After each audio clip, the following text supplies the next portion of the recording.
reporter. Be back again. Who is it? It is Hurricane Hood News and Reviews bringing you in the house again. Set the pack of men, ladies and gentlemen, front, left, right. We back again. Who is it? It is Hurricane Hood News and Reviews bringing you in the house again. Yeah, we going back again, back and we going back again, back and we going back again. So fight those fucking fairies, Sam. You fight those fairies. Make sure y'all check out my last two videos. I did a video earlier called Just Listen on that spiritual type of time. And I just did a last HHN. This is HHN number 3. I wanted to get this out the way. I got a couple videos. I thought I was going to do 2, but I kind of want to add one more just to add one more. You know what I'm saying? 3 for 3. All right. 3 times 3 is what? 9, I think. But anyway, yeah.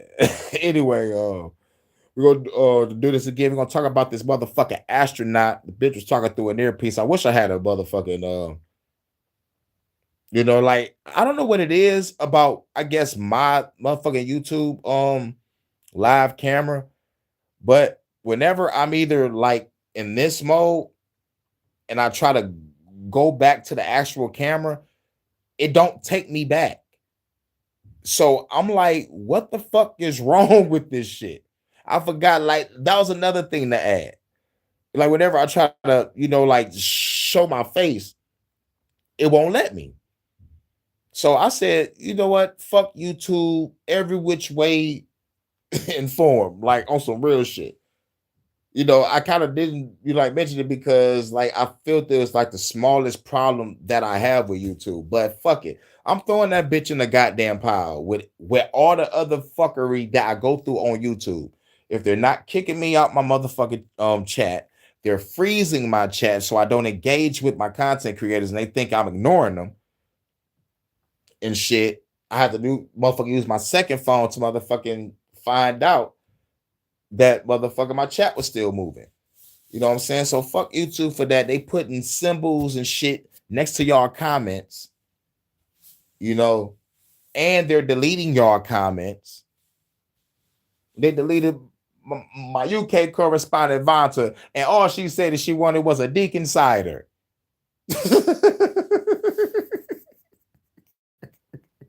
Deacon cider. It's a drink. She can't go wrong with the Deacon cider. Like, come on, man. And fucking YouTube deleted that shit.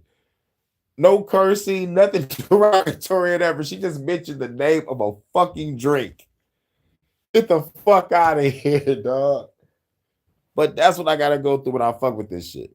But nobody else is dealing with this shit. But it's all good. It's all good. You about to get off into it. Let me do this. Computer, set me up. The Bluetooth device is connected successfully. Thanks, computer. I'm prepared to engage. We're on a Disturbing Illusion channel. You would think that if you were privileged enough to make a journey to the moon, I mean, you actually took a trip to the moon. You were in the capsule on top of the rocket that launched you at 25,000 miles per hour so that you could escape. Oh, yeah, there was some footage. I don't know where I saw it from. I don't know if it was on YouTube or IG, but there was some footage. They had a close-up shot of the shuttle right before it launched. And 4 people was in some seats and they kind of was on some zip line to another area to get off the motherfucking rocket before it went up. I was like, wait a minute, this could be AI. Could be. But after seeing this, I'm starting to think that the motherfuckers wasn't even, man. Man. What if shit was pre-recorded? Man. But fuck it. Damn, I gotta roll up another one in motherfucking 10 minutes. gravitational pull. You circled around the Earth. You saw that it was a globe. You went 250 something thousand miles to circle around the dark side of the moon that no human being had ever seen. Certain death separated you from the inside of the capsule to the outside and the inhospitable heat and cold of space. You would think if you actually took that journey, you wouldn't need anybody to tell you what to say in an earpiece. You wouldn't need to read it on a teleprompter. You wouldn't need to make notes. It would just pour out of you. Yeah, I was terrorized. There was 5,000 degrees outside. We could have easily burned up if one of those panels slipped off. We could have died at any moment. We could have lost our oxygen, had a power outage, frozen to death. Any number of things could have happened, but we saw the moon. We saw the Earth from a distance that few other human beings have ever seen. But it looks like Christina here lost signal in her earpiece, as somebody may have been telling her what to say about the journey that she experienced. Check this out. When we saw Tiny Earth, people asked our crew what impressions we had. And honestly, what struck me wasn't necessarily just Earth, it was all the blackness around it. Earth was just this lifeboat hanging undisturbingly in the universe. 1, 2, 3, Uh-oh. 4, 5, 6, So 7, 8, 9, 10. I may have not learned, I know I haven't learned everything that 10-second pause. She's looking down and it looked like someone was talking to her through an earpiece. It's like, damn, if you was a secret agent and you had a through earpiece, you're gonna get yourself caught. this journey has yet to teach me. But Hold up. I may have not learned, I know I haven't learned everything that this journey has yet to teach me. But there's one new thing I know, and that is planet Earth, you are a crew. Wow, that don't make no sense. They spoke to the earpiece and said, bitch, wrap Was it that up. really a speech No, worthy of applause? Because when I think about a speech worthy of applause, I think of a speech that actually came from the heart of the person who actually went through that experience, who traveled those miles, who endured the hardship of that journey. Think about it.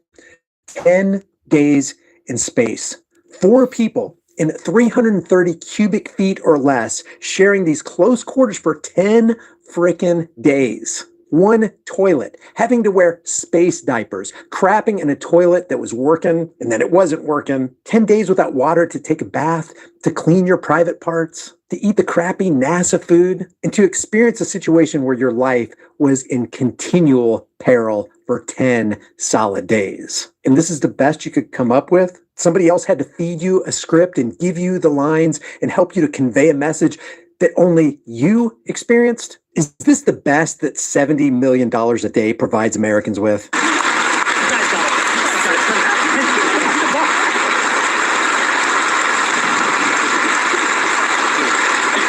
The April 15th tax deadline is coming fast. Oh my you God. can skip the line, Another and a fucking TurboTax expert can do your taxes for you and jump right to... Fuck the shit. Finally, Candace Owens comes around after supporting Donald Trump for years. Mr. Operation Warp Speed, the father of the vaccine. She finally comes around to saying to Trump, you are a part of the Epstein class. This is your legacy. Let me tell you something, and this is just reality, okay? Going back to just... So now everybody's saying the Epstein class now. Like he is the whole face of all y'all evil billionaires. No. Y'all said that shit to keep the eyes off of y'all, but it still kind of put y'all in the same class as Epstein. But I digress. Like, we'll let the alien talk. Yes, I think Candace Owens is an alien. the rules of the jungle. Okay, let all the politicians and advisors around you evaporate for just a moment. Just you and me, ready? Allegedly, like she may not be an alien. She just, I know I'm not the best looking guy, but I know she's at least a 4. People will not fight beside, behind, or for someone who is fundamentally disloyal. Okay? If disloyalty and deceit is in your nature, then I highly suggest that you combine it with silence. You can be what you are, but I would advise you do it quietly, Trump. She's talking to Donald Trump. Disloyalty has always been a part of his DNA. Betrayal against the American people has always been the legacy of Donald Trump. And if a picture is worth 1,000 words, this is 1,000 words in condemnation of Donald Trump. This is Vera Koking's house. She and her husband bought this residence back in 1961 for $20,000. In the 1970s, the penthouse owner offered her $1 million so that he could build a casino in this area. She declined. She wanted to live in her own house. He built the casino around her. He overspent on the project, lost money, and wasn't able to continue with this project. In 1993, Donald Trump came along and wanted to make this a limousine parking garage for his casino. He offered to buy it for $250,000. She refused to sell it, and he took her to court using eminent domain. The court battle dragged out for about 5. And that's that bullshit. Eminent domain. This is why I say you come to my land, you're not leaving alive. I don't want to hear shit about we trying to build a freeway over here, a shopping mall over here, a community over here. Like, no, this is my home. This is my land. Y'all can't do it. You think I'm going to let you leave and come back and talk about eminent domain, bitch? Nah, nigga, because this is my domain. And the only domain that we talk about on my land is domain expansion. Welcome to the abyss. Abyss Requiem.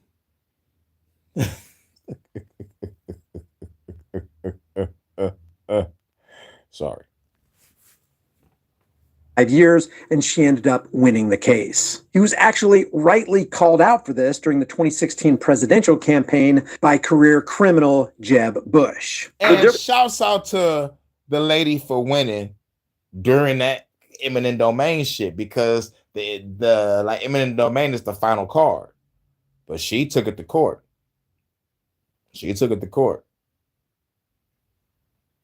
So shouts out to her. I don't know if she was black or white.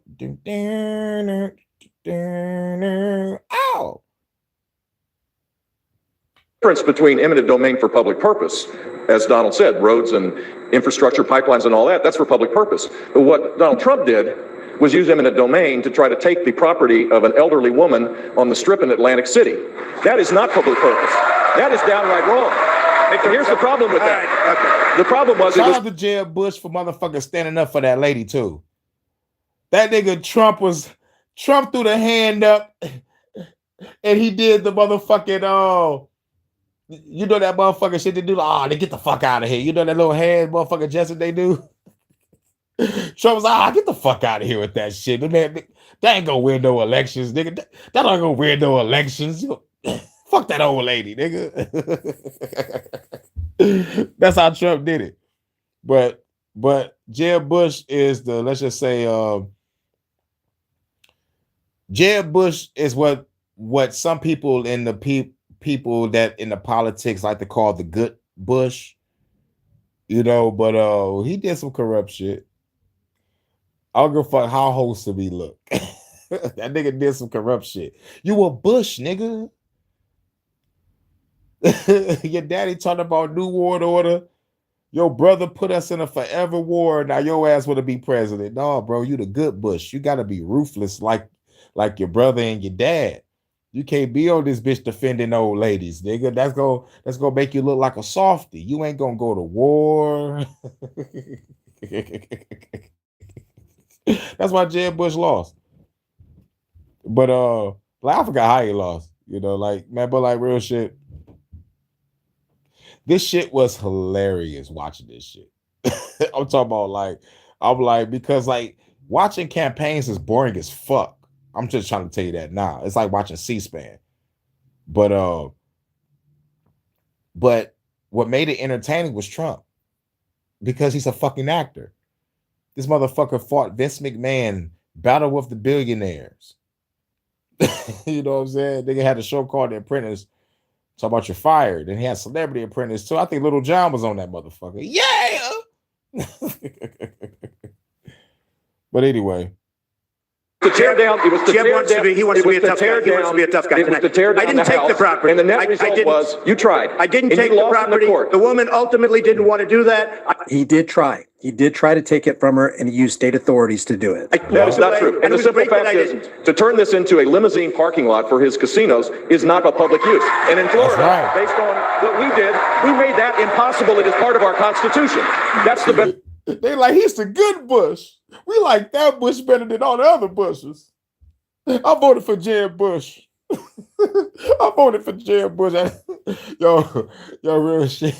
You should hear the shit that was going on during this motherfucking time frame. The shit was wild. The shit was wild during this time frame. But like Trump's like, get the fuck out of here. How long? Yeah, nigga. You couldn't take that old lady's house, man. Approach. That is the conservative approach. Mr. Trump, take 30. Want to do that? He did try. He did try to take it from her, and he used state authorities to do it. That is not true. And the simple fact is, to turn this into a limousine parking lot for his casinos is not a public use. And in Florida, based on what we did, we made that impossible. It is part of our Constitution.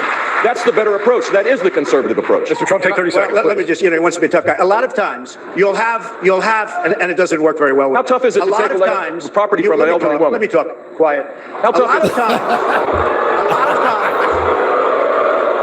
I told you, campaign shit is boring, but Trump, that motherfucker made this shit interesting like a motherfucker. I laughed all through this shit. I'm like, this shit is fucking crazy. I laughed through the whole campaign. I even laughed when he won.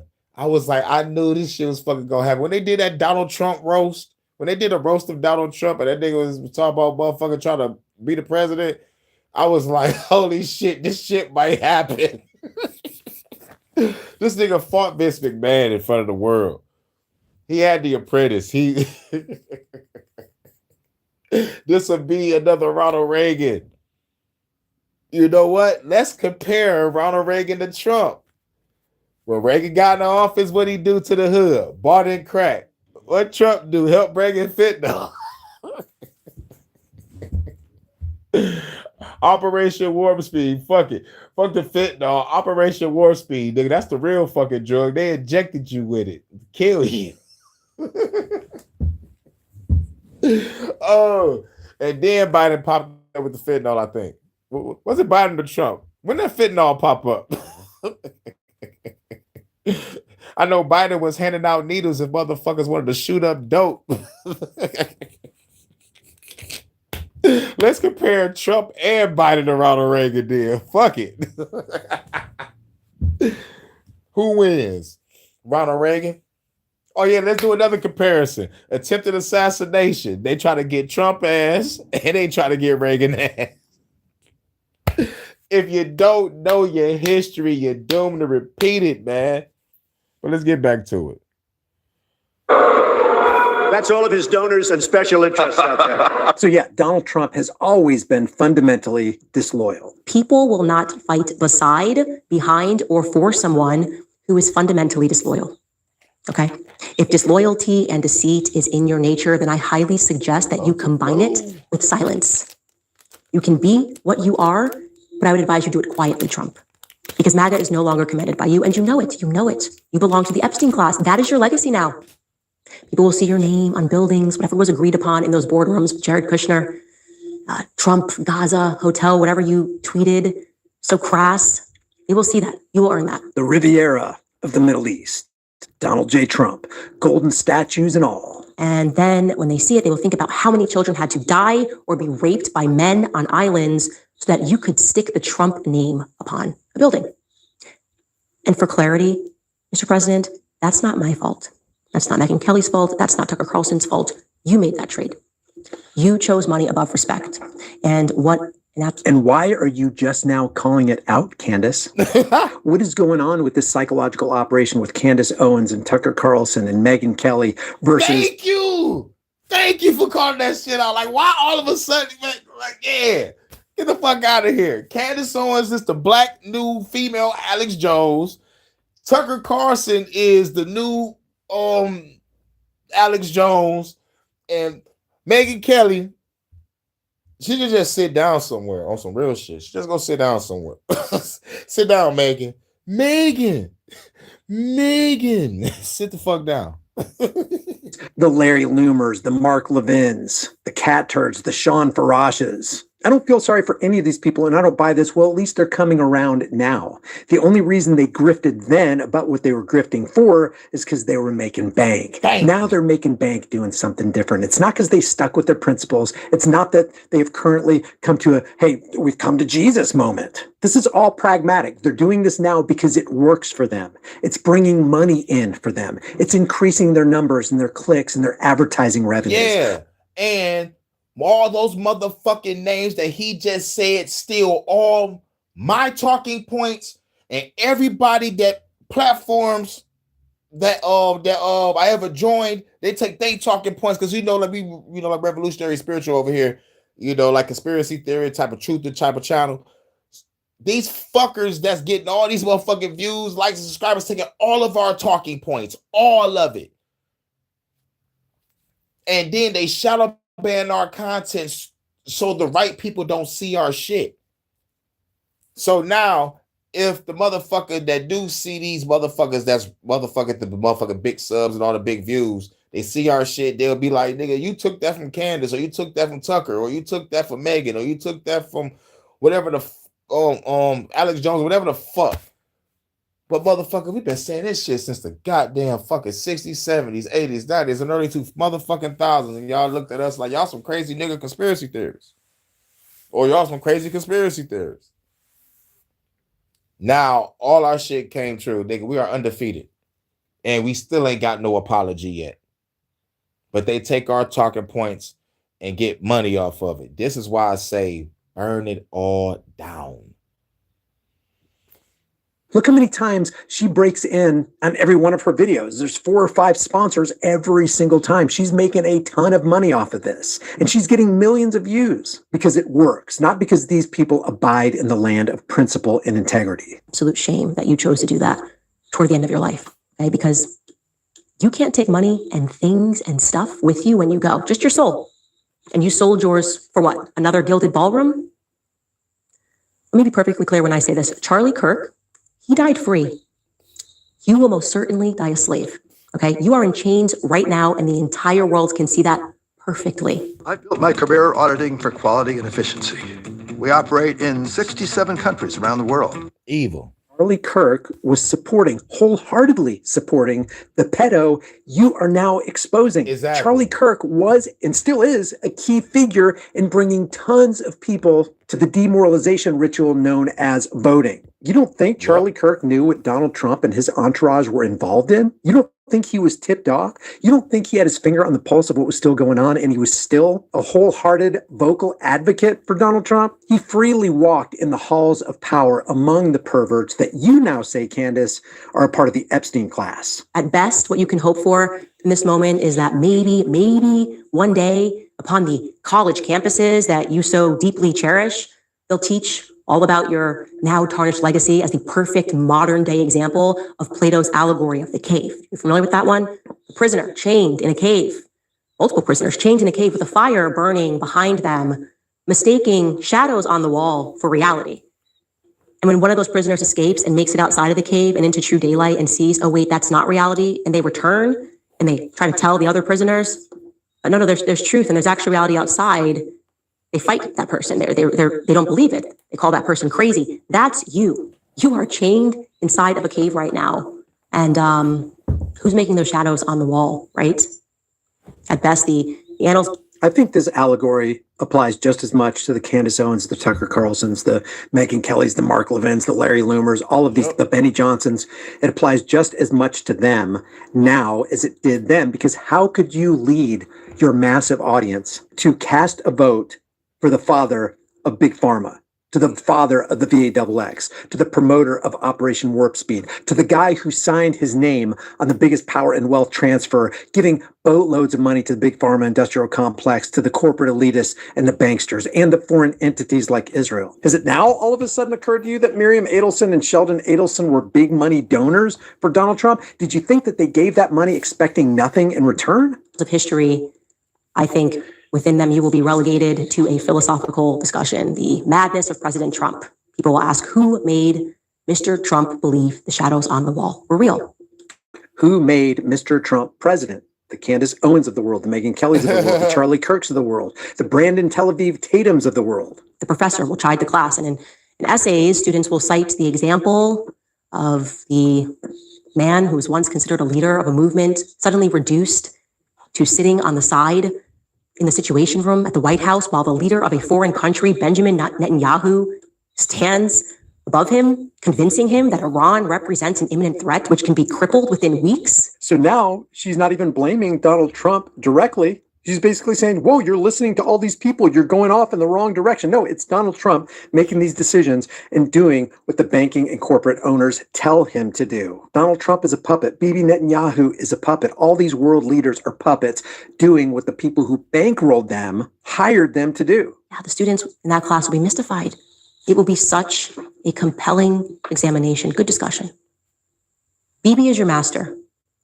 Maybe it's Miriam Adelson that lights the fire, and Bibi that makes the shadows on the wall.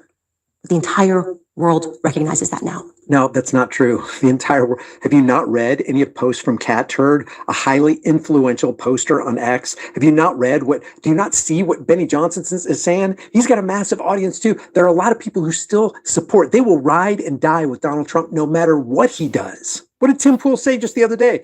Mr. President, talking to Mr. President on the phone, like Tim, unless he's lying or being sarcastic, he's like, hey, I'm going to support you no matter what. So there's a lot of people in this world that still support Donald Trump. The whole world doesn't see it. Far from it. If they did, we could live in a different world. And though I highly doubt that you will be permitted any opportunity to see what the crowd now thinks of you, I have to do my best to try. Well, as Candace ponders what the crowd may think of Donald Trump, what do you think about what Candace Owens is saying now, after she's been warned for years that you're leading people to vote for a guy who is not a good guy? He's very evil, and he was bought out by the Rothschilds banking cartel back in the 1990s when he lost Taj Mahal in Atlantic City. Leave your thoughts about this. I know this isn't going to be a popular video. I know a lot of people like Candace Owens, but I have trouble trusting people who are this intelligent, who have this big of an audience, who are just now doing an about face, who just in the last 1.5, 2 years have come to the conclusion that Donald Trump and his ilk are part of the Epstein class. I got a big problem with that. People like Last American Vagabond, Derek Bros, Larkin Rose, Whitney Webb, Kerry Welder, and myself, and James Corbett have been warning about this for years, even the very day Donald Trump came down the golden escalator. Leave your thoughts about this for the world and the Global Thought Police in the comment section below. Always. And I've been covering this shit too for years. Okay, that was the second one. What was the other one? Yeah. Motherfuckers part of the Epstein class. I said I was gonna do 2, but I'm gonna do 3. I want to cover this. It says Tom Hanks calls security on live public crowd after insane Epstein drama. Say what? I got to cover this. And then the last one is gonna be Americans are fighting the data centers. Yes, y'all should be fighting the data centers because they're draining up all the fucking resources and raising your fucking energy fucking bill. That's the meat and potatoes of the day. Talk about Tom Hanks real quick. Watch what peanut butter does to your nerve pain. This is the quickest way to stop. It's that bullshit.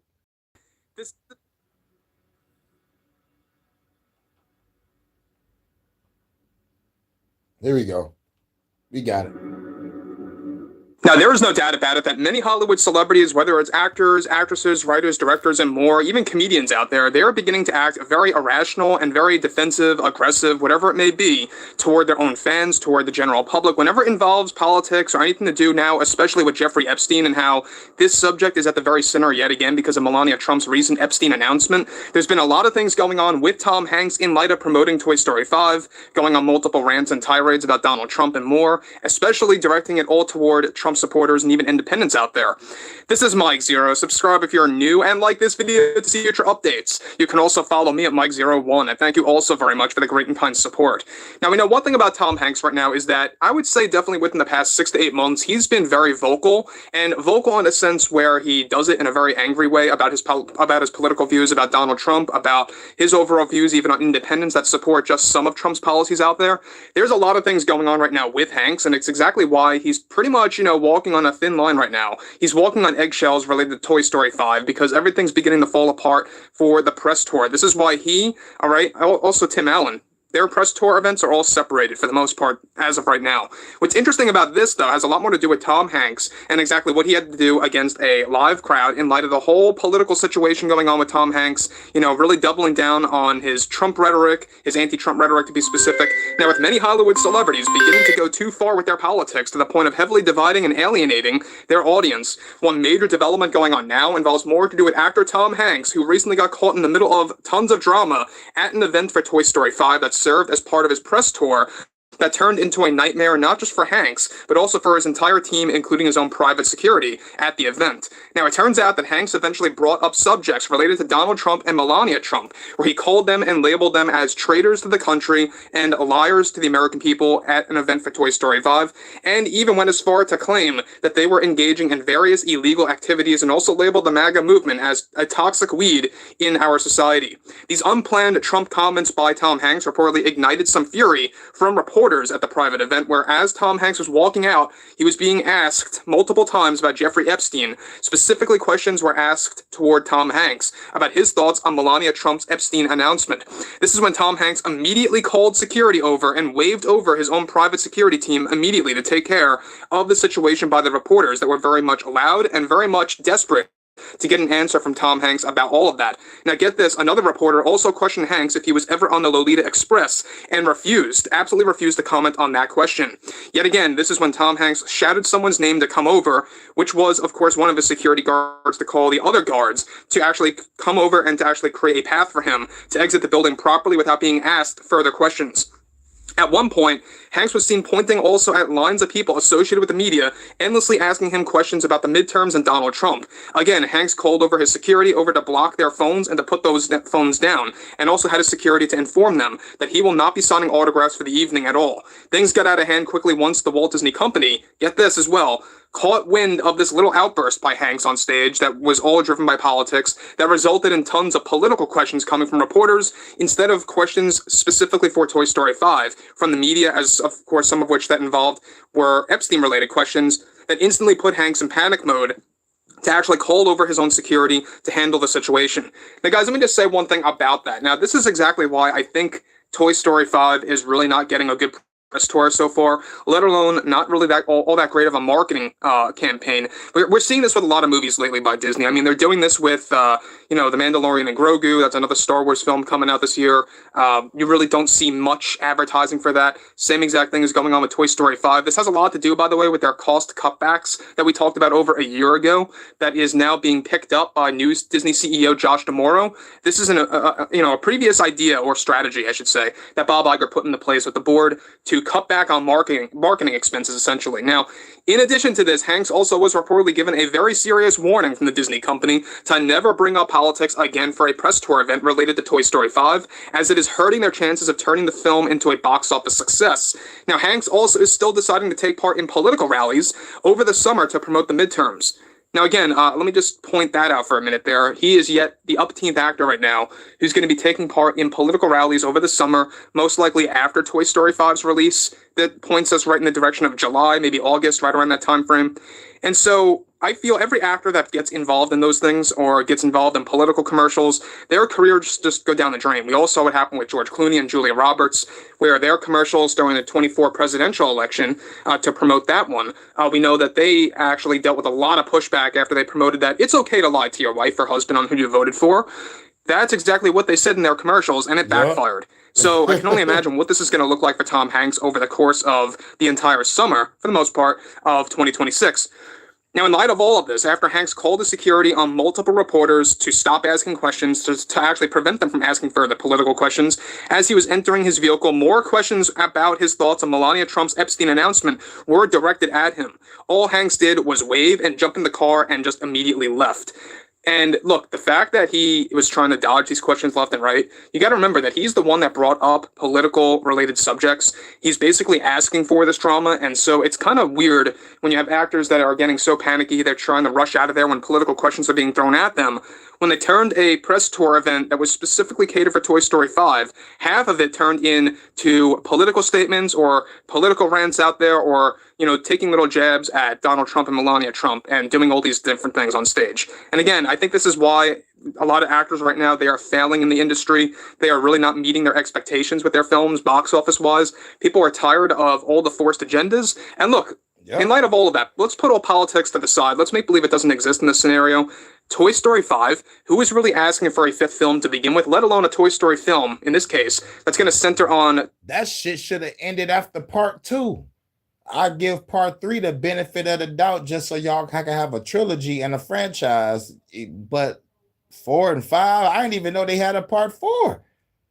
I remember 1, 2, and 3. That's it. Toys and technology kind of having a rivalry. I just feel like it's really not going to fit well for a Toy Story film. This is how I see things. Heck, there's a lot of people that don't even know that a Toy Story 4 exists out there. But I would like to hear what everyone has to say about Hanks and how he and Tim Allen have been separated multiple times for various press tour events for Toy Story 5.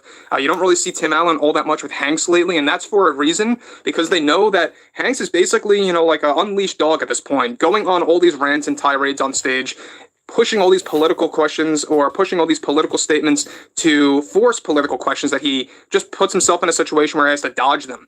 But I would like to hear what you guys have to say about that below in the comments. And if you guys did enjoy the content. Now we're on the last video, then we go get up out of here. Okay, so to recap, we gave away over $1 million. Bullshit.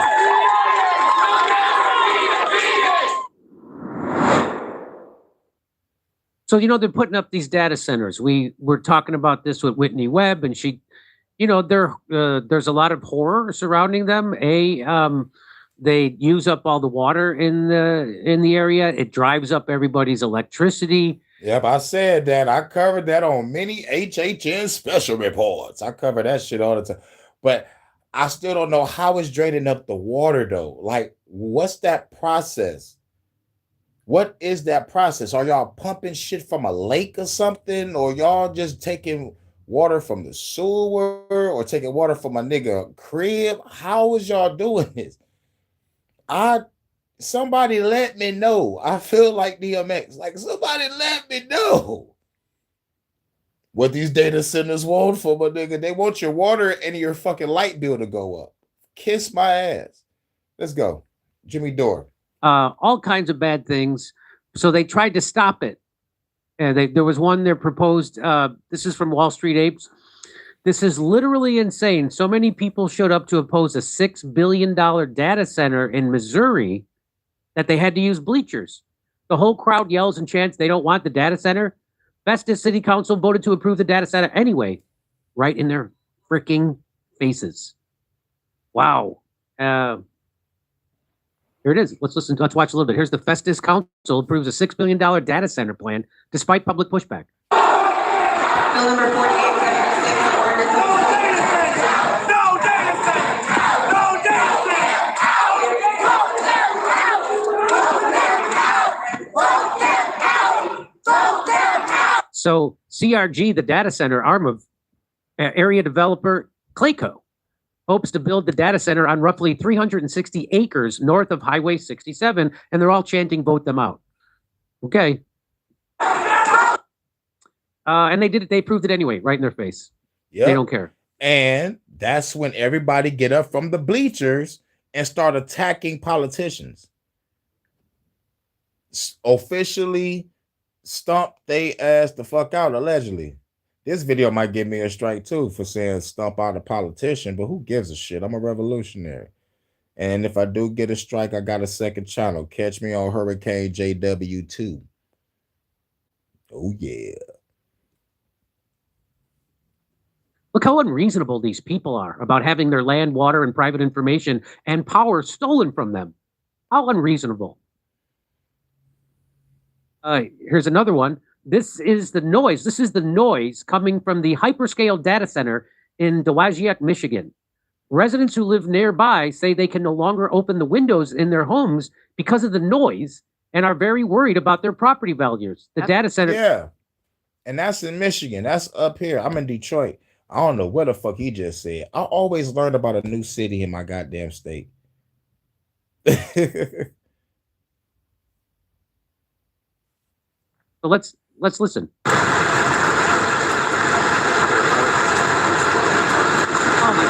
That's the sound you gotta hear every morning. One resident says the noise has made him unable to open his windows in the summer and is worried about what it will do to his property value. The company Hyperscale Data is planning to expand.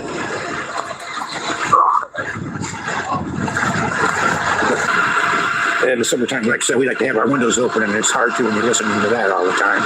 Yeah, I'd worry about that, the property values, because who's going to want to, if we want to resell the house, who's going to want to buy the house with that noise? No one's going to want to buy it. They'll be like, no, we ain't moving there. I mean, you know, and we liked it here. We've been here since 09, and we loved it here, but now, I don't know. It's not the quiet country city living that we've been used to. Has it done anything good for the city, do you think? I have no idea. If it has, I don't know where. I couldn't tell you where.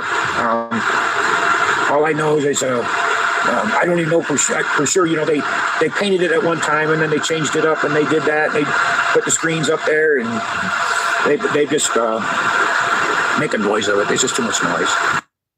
Can you imagine living next door to that? Yeah.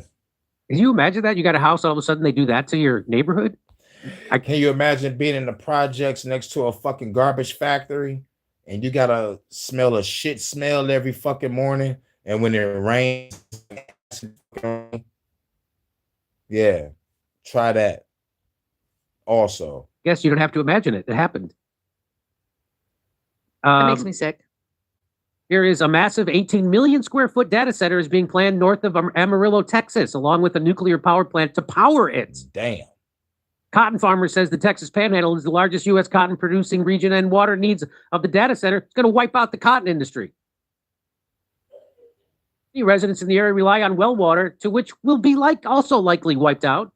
The initial agreement with the city of Amarillo supplies 2.5 million gallons per day from municipal sources under a 20-year contract. They can use 912.5 million gallons of water per year.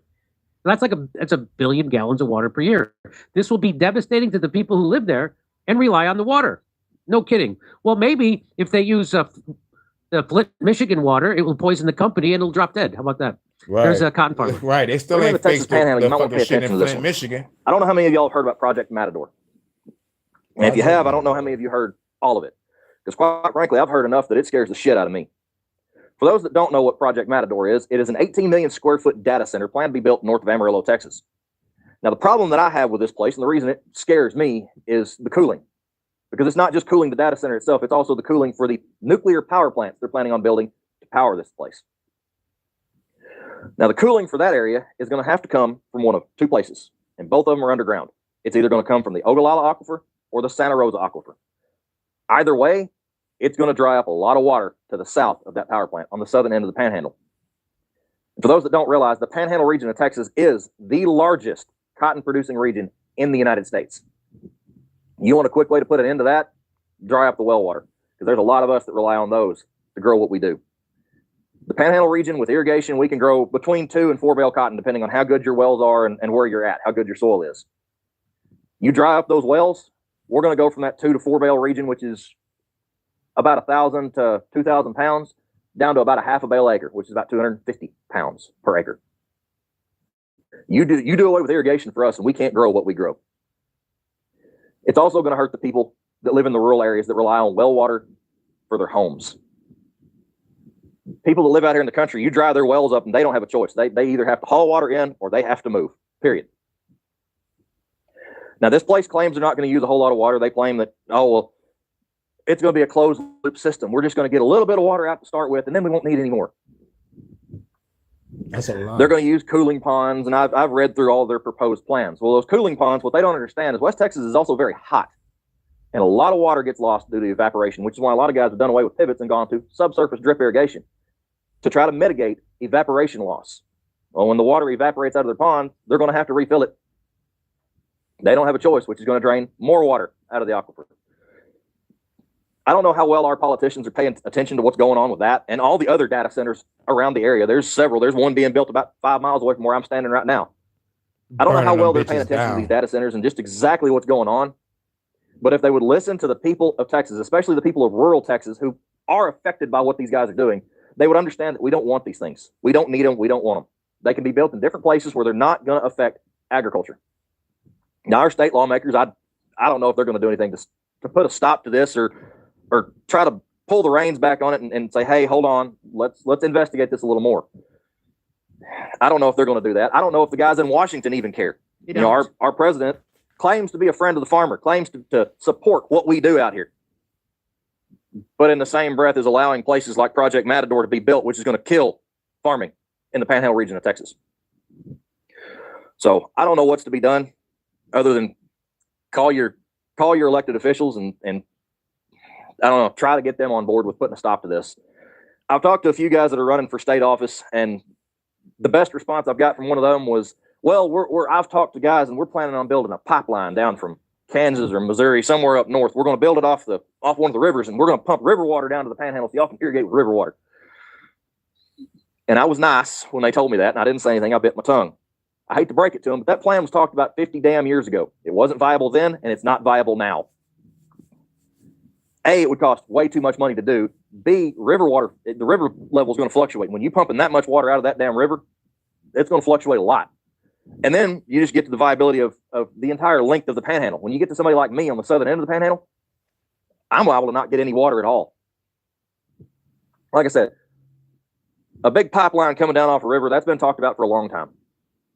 It'll never happen. When it comes to the water here in West Texas, we have fought to protect it. We've fought tooth and nail in the past. T-Boone Pickens, I don't know how many of y'all remember that name. I remember T-Boone. Yeah, that carpetbagger came down here and planned on drilling a bunch of wells up around Amarillo and building a pipeline to pump fresh well water down to Dallas and sell it to the folks of Dallas. That got shut down. And last I heard, there was somebody else that was trying to do the same thing, and they pretty much told him the same thing. Not no, but hell no. So why they are allowing this data center, after they've shut down multiple guys that are trying to drain the water out from underneath our feet, they're allowing these guys to do it, I don't know. But it needs to come to a stop. Water is the most precious resource we have, and in an area where we don't get a lot of rainfall, we rely on that water that comes from underground to grow the crops we grow and just to sustain life out here in rural Texas.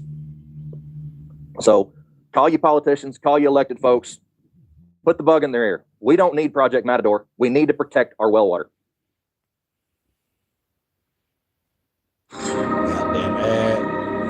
For the first time in modern history, now Tony Robbins promoting AI. Need Project Matador. We need to protect our well water. Good luck to you. Here's from Common Dreams, a big FU to big tech. New Jersey residents defeated an AI center.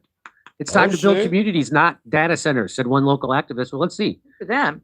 Shouts out to Cat from Jersey.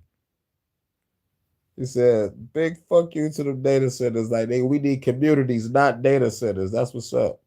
He about to read the article now. Brunswick, New Jersey City Council voted. Wow, we've done comedy in New Brunswick. New Jersey City Council voted Wednesday to cancel plans. What's the date on this? This is from February 19th. To construct an artificial intelligence data center and instead build a new public park where the 27,000 square foot facility would have gone. Artificial intelligence data centers, which house the servers and other infrastructure needed to train and power AI models, have major environmental and climate impacts. as they consume massive amounts of electricity and water, as well as rare earth metals and other resources. So, according to the New Brunswick patch, hundreds of people packed into Wednesday evening City Hall meeting to voice concerns that the proposed data center would send their electricity and water bills skyrocketing and that the facility would harm the environment. Many people did not want this in their neighborhood, New Brunswick NAACP President Bruce Morgan said during the council meeting. We don't want these kinds of centers that's going to take resources from the community. The site of the next data center, 100 Jersey Avenue, is already slated for development, including 600 new apartments, 10% of which will be affordable housing units and warehouses for startups and other small businesses. Now, thanks to Wednesday's vote, a park is on the agenda too. This is great news. No data center, New Brunswick resident Ann Norris told Patch. My kids went through the public school system. We didn't pay for lunch because we have so many families under the poverty line, Norris said, before taking aim at what she said was the dearth of affordable housing approved for the site. Given the economic status of the people who live in New Brunswick, I don't think 10% is really sufficient. Following the council meeting, jubilant residents celebrated the data center's cancellation, chanting slogans, including "The people united will never be defeated." "We say big F you to big tech." Local organizers Ben Diazabek shouted to the crowd, "We say a big F you to private equity, and it's time to build communities, not data centers." A data center in New Brunswick was canceled tonight when hundreds of residents showed up. When we fight big tech and private equity, we win. Let's watch a little. They canceled it! Say what? They canceled it!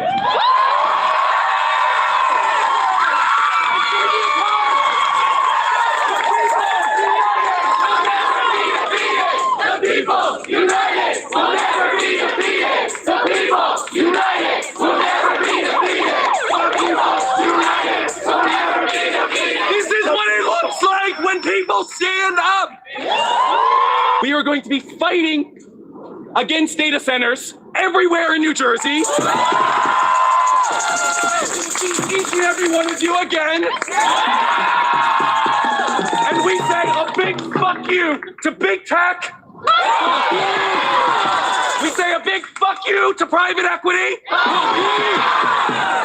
And it's time to build communities, not data centers.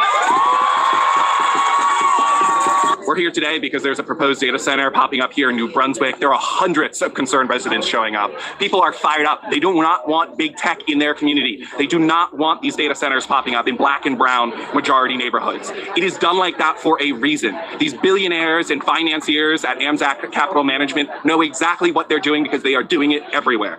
So we are asking the city council tonight to do the fucking right thing and stop this data center from moving forward. No! No! No!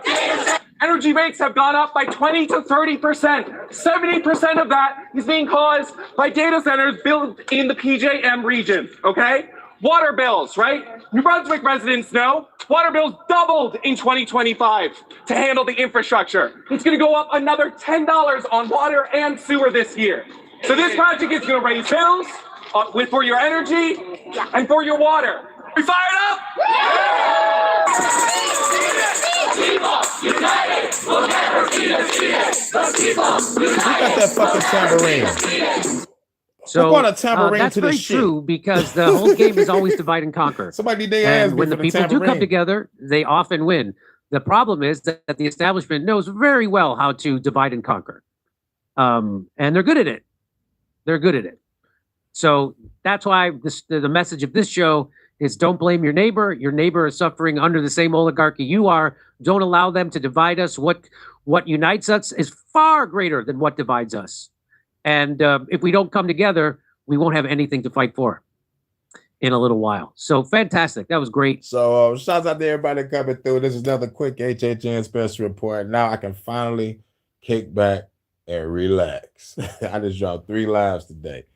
Shouts out to everybody. Much love to my UK correspondent Vance over there in the UK. Probably getting a grub on, watching, chilling. And shout out to everybody coming through, and everybody's going to watch on the playback. This is the HHN special report. We out. Had to hit y'all with 3 lives today. We out. 3 for 3. Peace. Bars.